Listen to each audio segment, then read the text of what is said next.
정순이가 골목 어귀에서 들은 발소리가 자기 뒤가 아니라 자기 과거를 따라오는 소리였다는 걸 깨달았을 때 이미 늦은 걸까요? 박진석은 그날도 표정이 흔들리지 않았는데요. 고성이가 끝내자고 던진 말이 오히려 박진석을 더 단단하게 만들었습니다. 고성이는 이혼을 요구했지만 박진석은 서류로 끝낼 일이 아니다라는 듯 고성이를 바라봤습니다. 박진석이 입을 열었을 때 고성이는 이상하게도 분노보다 공포가 먼저 올라왔습니다. 당신이 원하는 결말이 뭔지 알아. 그래서 난 그 결말로 안 가. 고성이는 목이 탔습니다. 고성이는 재산 분할을 떠올렸고 박진석은 그걸 이미 다 읽고 있다는 듯 고성이가 싫어하는 여유로 미소를 걸었습니다. 박진석은 서랍에서 서류 뭉치를 꺼내더니 고성이 앞에 천천히 펼쳐 보였는데요.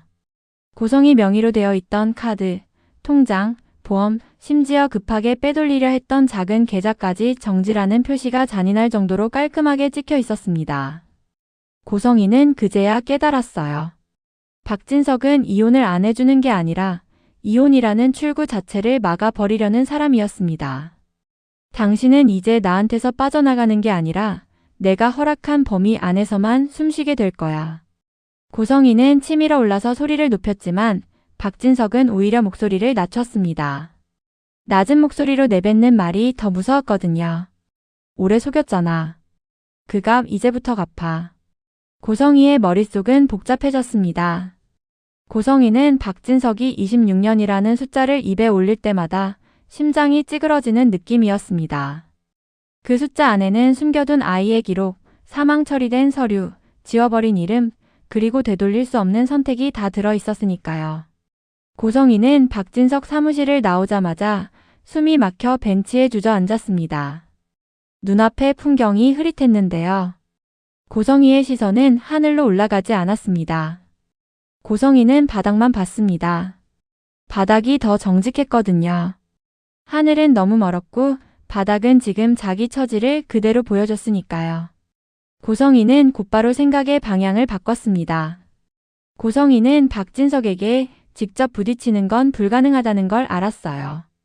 박진석은 법도, 돈도 사람도 다 자기 쪽으로 끌어당기는 사람이었으니까요. 그러니 고성이는 길을 틀었습니다. 박진석을 무너뜨릴 수 없다면 박진석이 가장 민감해하는 핵심을 흔들면 됐습니다. 그 핵심이 무엇인지 고성이는 너무 잘 알았습니다. 지은오지 은호였습니다. 지은오지 은호는 그냥 회사 직원이 아니었습니다. 이 지역의 회사에 있는 사람이었고 그 이 지역은 지금 대표이자 고성이가 가장 다루기 싫은 인간이었습니다. 지은오지 은호 옆에는 박성재도 있었습니다. 박성재는 이 지역의 절친이면서 지은오지 은호에게 마음이 있는 사람. 그리고 결정적으로 박성재는 한 번 지킨 사람은 끝까지 지키는 성향이었죠. 고성이가 지은오지 은호에게 직접 칼끝을 들이대면 박성재가 바로 몸으로 막을 게 뻔했습니다. 고성이는 그래서 목표를 바꿨습니다. 지은오지 은호가 가장 약해지는 지점, 지은오지 은호가 가장 흔들리는 사람. 정순이였습니다. 정순이는 그날 밤 10시가 조금 넘어 식당 불을 내렸습니다. 정순이는 지친 숨을 길게 뱉고 가방 끈을 고쳐 잡았는데요. 정순이는 늘 그랬듯 지름길 골목으로 들어갔습니다. 정순이는 오늘은 그냥 빨리 쉬고 싶다는 생각뿐이었습니다. 정순이는 세상이 자기 뒤를 노리고 있다는 걸 그때는 몰랐습니다. 정순이가 골목 중간쯤 도착했을 때였어요. 정순이는 분명히 들었습니다. 뒤에서 딱 하고 바닥을 찍는 소리. 정순이는 잠깐 멈췄습니다. 정순이는 돌아봤지만 어둠이 먼저 눈에 들어왔습니다. 아무도 없는 것처럼 보였는데요. 문제는 정순이가 다시 걷기 시작하자 그 소리도 다시 따라왔다는 겁니다. 정순이는 걸음을 조금 빠르게 옮겼고 숨이 짧아졌습니다. 정순이는 골목 끝을 보면서 괜찮아, 괜찮아를 마음속으로 반복했어요. 그런데 그 순간 뒤에서 확 잡아채는 힘이 들어왔습니다. 정순이의 머리카락이 당겨지며 목이 꺾일 뻔했는데요. 정순이는 비명을 삼키듯 소리를 냈습니다. 정순이가 고개를 돌린 순간 후드 그림자 아래에서 보인 눈빛이 있었습니다. 정순이는 그 눈빛을 몰랐던 게 아니에요. 정순이는 아주 오래전부터 그 눈빛이 결국 사람을 찢는다는 걸 알고 있었습니다. 고성이었습니다. 고성이는 숨을 헐떡였고 고성이의 목소리는 분노보다 차가운 확신에 가까웠습니다. 당신이 키운 그 애 때문에 내가 다 망가졌어. 정순이는 무너질 듯 했지만 정순이는 본능적으로 물러섰습니다. 정순이는 떨리는 목소리로 고성이를 부르려 했고 고성이는 그 이름이 입 밖으로 나오는 것도 싫다는 듯 손을 치켜들었습니다. 고성이가 정순이를 향해 손을 내리치려는 순간이었는데요. 낮게 가라앉은 목소리가 골목에 떨어졌습니다. 거기까지 하시죠. 고성이가 고개를 돌리자 검은색 정장 차림의 남자가 서 있었습니다.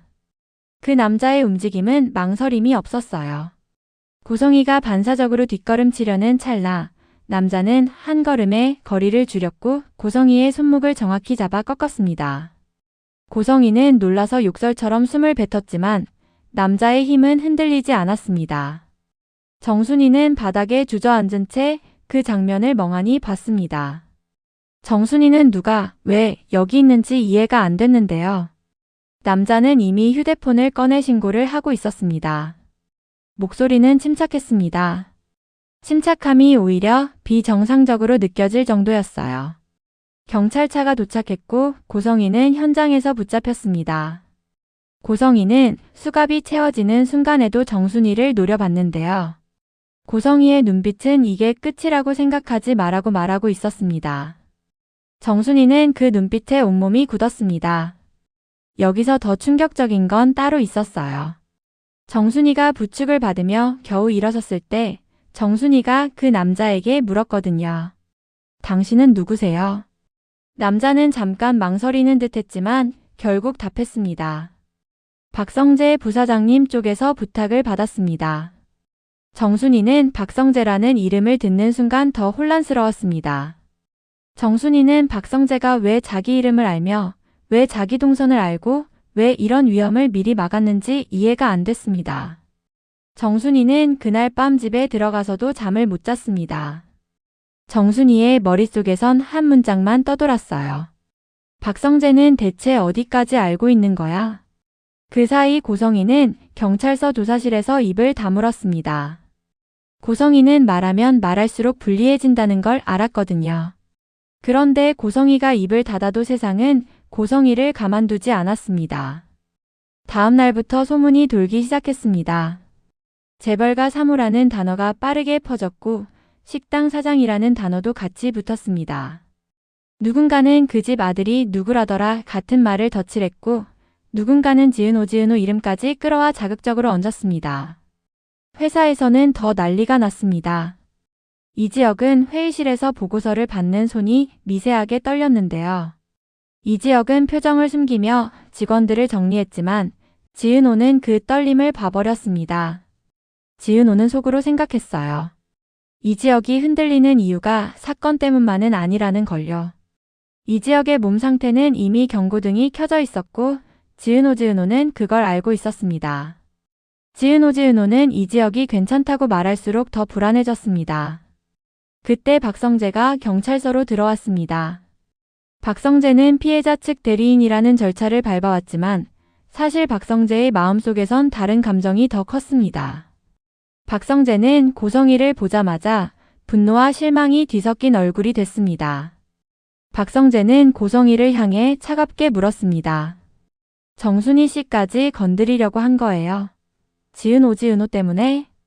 고성이는 그 질문을 듣는 순간 오히려 웃음이 터질 뻔했습니다. 고성이는 속이 뒤집혔어요. 고성이는 다 너희가 내 걸 빼앗아갔다는 생각에 갇혀 있었고 박성재가 자신을 심판하는 게 견딜 수 없었습니다. 그래서 고성이는 낮게 내뱉었습니다. 복수였어. 박성재는 그 단어가 너무 가벼워서 더 화가 났습니다. 박성재는 합의는 없다고 잘라 말했고 고성이는 그 자리에서 완전히 고립됐습니다. 박성재는 돌아서 나가면서 마지막으로 한 문장을 남겼는데요. 그 문장은 고성이를 더 깊이 무너뜨렸습니다. 고성희 씨는 지금도 본인이 피해자라고 믿죠. 그 믿음 때문에 더 위험한 겁니다. 재판은 생각보다 빨리 잡혔습니다. 정순이는 법정에 서는 게 두려웠지만 정순이는 지은오지 은호를 위해 버텼습니다. 지은오지 은호는 방청석에서 정순이 손을 잡고 싶었지만 그 손을 잡는 순간 더 큰 소문이 될까봐 아무것도 하지 못했는데요. 지은오지 은호는 그 무력감 때문에 속이 까맣게 탔습니다. 판결이 내려졌습니다. 벌금과 보호관찰, 접근 금지, 그리고 치료 명령까지 붙었습니다. 고성희는 판결을 듣는 순간 돈부터 떠올렸습니다. 고성희는 지금 자신이 쓸 수 있는 돈이 거의 없다는 걸 알고 있었어요. 박진석이 통로를 막아버렸으니까요. 고성희는 결국 박진석에게 전화를 걸었습니다. 고성희는 자존심을 버리고 말투를 부드럽게 바꿔서 애원에 가까운 숨으로 부탁했는데요. 박진석은 전화기 너머에서 짧게 웃었습니다. 이제 와서? 내가 왜? 고성희는 그 한마디에 목이 막혔습니다. 고성희는 다신 아무것도 안 바라겠다고 말했지만 박진석은 끝까지 선을 긋는 사람이었습니다. 박진석은 마지막엔 이렇게 말했습니다. 고성희, 당신은 아직도 거래로만 사네. 반성은 돈으로 사는 게 아니야. 전화가 끊겼고 고성희는 바닥을 봤습니다. 고성희는 그 순간 자신이 정말로 끝에 왔다고 느꼈는데요. 그런데 사람은 끝에 몰리면 이상한 선택을 합니다. 고성희는 노역을 피하려고 그리고 벌금을 피하려고 누군가에게 손을 내밀었습니다. 고성희가 떠올린 사람은 박진석이 아니었습니다. 한우진이었습니다. 고성희는 한우진을 자식이라고 믿고 싶은 사람이었고 한우진은 고성희를 어머니라고 부를 수밖에 없는 관계였습니다. 하지만 한우진의 마음은 이미 돌아서 있었습니다. 한우진은 지은오지 은호와 형제라는 사실을 받아들이는 과정에서 고성희가 저질렀던 선택들을 하나씩 다시 읽고 있었거든요. 한우진은 면회실 유리창 너머에서 고성희를 마주했을 때 감정이 폭발하지 않았습니다. 그 침착함이 고성희를 더 절망하게 만들었습니다. 고성희는 울면서 말했어요. 내가 나를 살려줘야지. 고성희는 다 너를 위한 거였다고도 말했는데요. 한우진은 고개를 천천히 저었습니다. 제가 할 수 있는 건 어머니가 현실을 보게 하는 것뿐이에요. 고성희는 그 말이 너무 잔인해서 소리를 질렀습니다. 하지만 한우진은 끝까지 흔들리지 않았습니다. 한우진은 마지막으로 이렇게 덧붙였는데요. 출소하고 나면 저를 찾지 마세요. 지은오지 은호도요. 그 말은 고성희에게 절연이 아니라 선고처럼 들렸습니다. 고성희는 유리창에 이마를 대고 울었습니다. 고성희는 그제야 깨달았어요. 박진석에게서 돈이 끊긴 게 문제가 아니라 사람들이 자신을 끊어내기 시작했다는 게 진짜 문제라는 걸요. 시간이 흘렀습니다. 고성희는 세상 바닥에서 일을 시작했습니다. 고성희는 작은 식당에서 접시를 닦고 바닥을 닦고 손님 눈치를 봤습니다. 고성희는 처음엔 분노로 버텼는데요. 어느 순간부터는 분노도 사치가 됐습니다. 고성희는 집으로 돌아오는 길에 손을 내려다보곤 했습니다. 고성희의 손은 거칠어졌고 그 거칠음이 고성희를 더 초라하게 만들었습니다. 그런데 이상하게도 그 거칠음이 고성희에게 현실을 가르쳐 주기도 했습니다. 고성희는 변하고 있는 걸까요? 아니면 더 교활해지고 있는 걸까요? 바로 그 질문이 다시 불붙는 날이 왔습니다. 어느 가을 오후 공원에서 정순이와 지은오지 은호가 나란히 걷는 모습을 고성희가 보게 됐거든요. 정순이는 웃고 있었고 지은오지 은호도 웃고 있었습니다. 두 사람의 웃음은 고성희를 찔렀습니다. 고성희는 그 장면을 보고 발끝이 얼어붙었는데요. 고성희는 마음속에서 두 개의 목소리가 싸우는 걸 느꼈습니다. 저렇게 살면 되잖아. 그냥 내려놓고. 아니야. 저 웃음을 보면 다시 망가져야 공평해. 고성희는 그 자리에서 돌아섰습니다.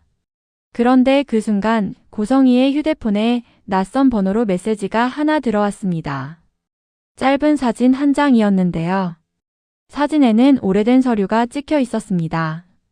그리고 그 서류 상단에 고성희가 평생 지우고 싶었던 단어가 선명하게 보였습니다. 사망 처리. 고성희는 숨이 턱 막혔습니다. 고성희는 손이 떨려서 화면을 제대로 누르지도 못했어요. 메시지 아래에는 한 줄이 더 붙어 있었습니다. 당신이 숨긴 날짜, 이제는 누군가가 되살리고 있습니다. 고성희는 그 자리에서 무너질 뻔했지만 간신히 버텼습니다. 고성희는 주변을 둘러봤습니다. 공원 벤치, 가로수 지나가는 사람들 누구 하나 특별해 보이지 않았는데요. 그래서 더 무서웠습니다. 누군가가 고성희를 보고 있는 느낌, 그리고 그 누군가가 고성희를 조종하려는 느낌이 들었거든요. 같은 시각 이지혁은 병원에서 검사를 받고 있었습니다.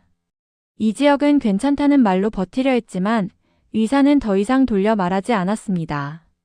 지은호는 병원 복도에서 그 말을 들었고 얼굴이 하얗게 질렸습니다. 지은호는 속으로 생각했어요. 지금 이 타이밍에 고성희가 다시 흔들리면 모든 게 한꺼번에 무너질 수 있다고요. 그리고 지은호는 아직 모릅니다. 고성희에게 그 사망 처리 서류 사진을 보낸 사람이 박진석인지 한우진인지 아니면 지은호 바로 곁에 있는 누군가인지요. 고성희는 공원에서 조용히 입술을 깨물었습니다. 고성희의 눈에는 눈물이 맺혔는데요. 그 눈물은 반성의 눈물일까요? 아니면 다시 시작되는 복수의 눈물일까요?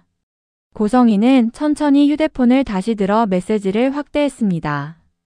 그리고 아주 작게 혼잣말처럼 중얼거렸습니다. 누가 먼저 칼을 뽑은 거지? 그 순간 지은호의 휴대폰에도 알림이 하나 울렸습니다. 발신자 표시가 없는 번호. 지은호가 화면을 열자 딱 한 문장이 떠 있었습니다. 정순희 씨를 지키려면 당신이 숨긴 이름부터 지켜요. 지은호는 심장이 내려앉았습니다. 지은호는 그 문장이 누구를 뜻하는지 너무 잘 알고 있었거든요. 지은호는 숨을 삼켰고 머릿속에서는 이지혁의 병원 진단과 고성희의 얼굴이 동시에 떠올랐습니다. 이제 질문은 하나입니다. 지은호는 이지혁을 지키기 위해 비밀을 숨길까요? 아니면 정순희를 지키기 위해 비밀을 꺼낼까요?